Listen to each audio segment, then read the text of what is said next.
Okay, welcome back to the channel. We're going to look at Invermere, Beautiful Invermere BC in Flight Sim 2020, flying in OpenXR, using the OpenXR toolkit and Pimax XR runtime. Those are the things you need. When you've got those two programs running in the background along with Flight Sim 2020, you're good to go. You can completely bypass Steam. Right now I'm getting 36 to 45 frames per second sitting on the ground. We're going to try an Aerotow here, and I've got to warn you, I don't think I'm the only one who's discovered this, but when you do the training lesson, the training mission on Aerotow, it's pretty easy. The glider comes off the ground like crazy. It feels just like flying a real glider on Aerotow, and I've done several hundred of those. But once you get into the game and onto the runway, it's kind of goofy. It feels, make sure my spoilers are in, it feels like the airplane is stuck to the ground. I'm going to try trimming, I've tried trimming aft, forward, full forward. So I'm going to just try trimming a bit forward. And then I'm going to try holding the nose down as the glider is being towed. Because really, in a neutral position with the wings biting into the air, the glider should lift off, well, a few seconds ahead of the tow plane, depending on what you've got for a tow plane. Let's give it a try. I'll waggle my rudder, let the wing runner and let the tow pilot know we're ready. Boy, it sure looks pretty here. I would like to go to Invermere. I'd hoped to go there to go soaring, but well, those days are done. But I can still go there to play golf. I gotta move some stuff out of the way here. All right, waggle the rudder and hold the stick forward. I'm gonna hold it way forward here. See what happens. It might bounce the nose into the ground. Little bit of left rudder. Oh, see, rudder is the first thing to become effective and the last thing to lose effectiveness. So I'm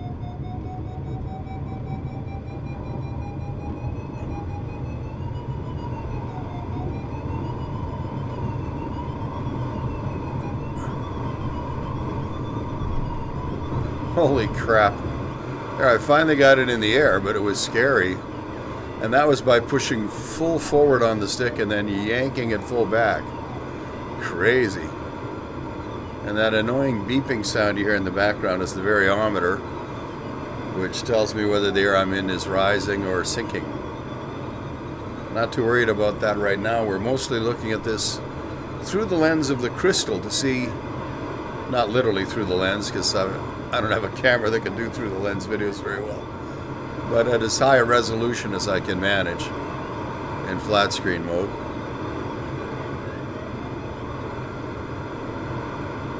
And like Fernando used to say on Saturday Night Live, Fernando's Hideaway, you look marvelous. Oops, just got a little bit out of position there, enjoying the scenery. I mean, the mountains look wonderful. The highway, the water, the reflections. Beautiful. Oh, don't want to get too low. Tow pilots don't like it when you jerk the tail around. And it's dangerous if you get too far above the tow plane. You can tip it over. You know, tow plane's going at full power to pull up, and suddenly you tip its nose down. Whoa, scary things can happen in a hurry. All right, he's turning. I'll turn with him. I don't want to talk too much about flying because my viewers get pissed off if I do, but see how I'm keeping the nose aimed at his outside wing? I'm using a little bit of right rudder as I hold the nose on his right wing. I'm trying to keep the line fairly straight and stay in a position that doesn't yank his tail around, basically behind him. Now as he comes out of the turn, I thought he was, okay. As he comes out of the turn, I'll just level off and go behind him. And when he wants me to get off the tow, he'll waggle his wings. Oh, I'm flying a terrible tow because I keep looking around enjoying how great everything looks. I've got resolution in OpenXR set to about 3000 by 3800, something like that. It will default to a much higher resolution, and it will not play with as high frame setting as if you lower it. And the PImax Crystal has all kinds of headroom to do that. It looks amazing at this resolution, and it runs on my 3090 at 45 frames per second. I can probably get a few more frames per second by tuning things, but in Flight Sim 2020, I'm pretty happy with 45 frames per second. When we first started flying in VR on 2020, boy, I was lucky to get 20 frames per second with a 3090 on my 8KX. And here I am in a Crystal getting 46, 47 frames per second. I can probably get up to 50 or 60 if I'm willing to settle for a little less resolution. But this is the sweet spot for me. The airplane still looks good, the scenery still looks good, and the experience is magnificent. The colors just absolutely pop. Everything is clear. I don't see any shimmering. I think he's going to waggle his wings pretty quick here. Get rid of that noisy, stinky tow plane, and then we can go have some fun. We're right up to cloud base. One of the things I do in Flight Sim 2020 is turn volumetric clouds down. Okay, there he is. He wants me off. Alright, so I release the tow rope. Make sure the tow rope's clear. I turn right. Try and maintain altitude if I can. And he'll turn left and descend. And when I was flying tow, we used to do a fairly serious power on descent to avoid shock cooling the cylinders of the engine. But that's more information than you probably need or want. That steady tone in the variometer means that we're in air that's sinking, but not too fast. I'm looking at the gauge. Now it's sinking a little faster. We'll do a turn here.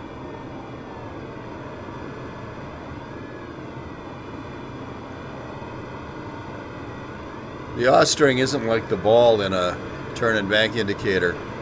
When you're flying an airplane with a ball, you step on the ball to stay coordinated. With a glider, you step on the rudder that the yaw string is pointing at. Right now it's pointing a little bit at the left rudder, so that's where we'll go. Oh, I just lost... Oh, there we go, and it came back. I just had a black screen for a second there. Oh, and these tips drive me crazy.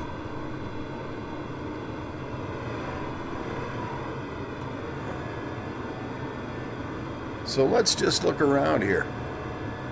You can see the mountain stream coming down. I think that's the town of Invermere, or else they've misnamed the airport. We're flying just left of the center line of the runway. I'm looking down and I can see canopy glare and I can see a golf course. Isn't that interesting? The golf course kind of starts on this side of the airport and continues on the other side.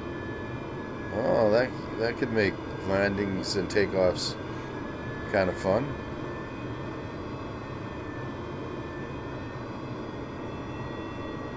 Look at the bright green of the runway, of the fairways. And you can see how they've been groomed and cut. You can actually see the mower lines in them, just like on a real golf course. And then the edges around the fairways are a darker green, that's the rough area. And then the green itself looks to be a little bit lighter, much like the fairway.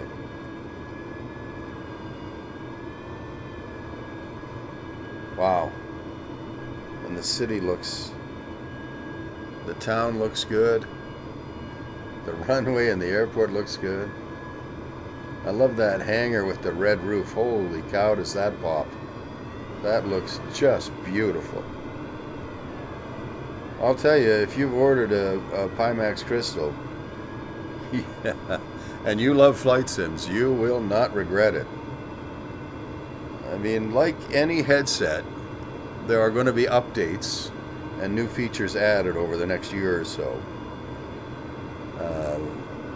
Eye tracking is coming, which is really good. We hope to see an iteration of that for testing by the end of the month. But that will allow both automatic IPD setting, and eye tracking will also allow dynamic foveated rendering, which means that the sim basically renders at full resolution wherever you're looking and less resolution where you're not focused. And that's going to be a huge, huge advantage. It's going to add a lot of frames per second. And I do want you to remember that I'm using beta firmware here and a beta version of the Pimax Client. So the fact that I had a little screen blackout, probably not something I've ever seen before in the Pimax. So I think it's a result of the betaware that we're testing right now. And that's something that I'll mention in a report, that I had 1 second of black screen while flying.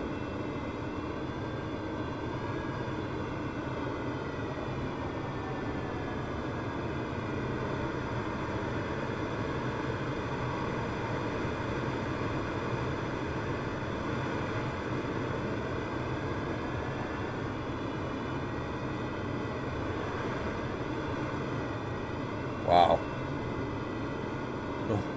You know, I better think about where I am, because I got so caught up in looking at the scenery and marveling at it.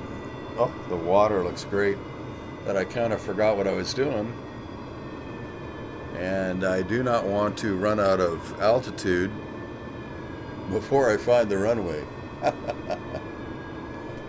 I think my gear is already down, so I'm not going to worry about that.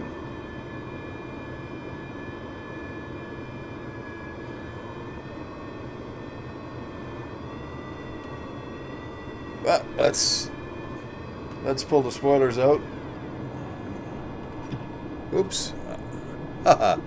Okay, so I got to do some work getting into, hit the space bar to get centered here. No, it really wants to push me off to the right. Okay, that's a little better. I want to be in closer. Ooh, not that close.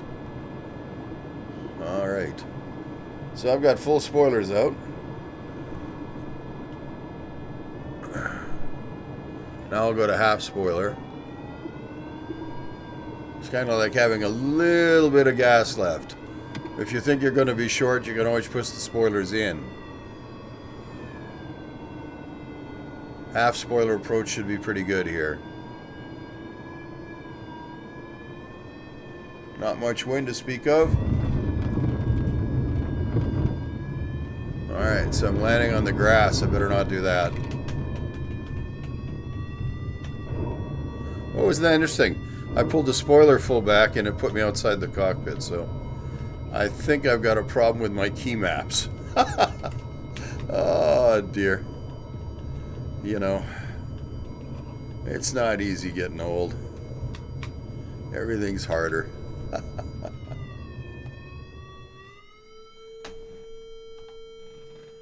Okay, so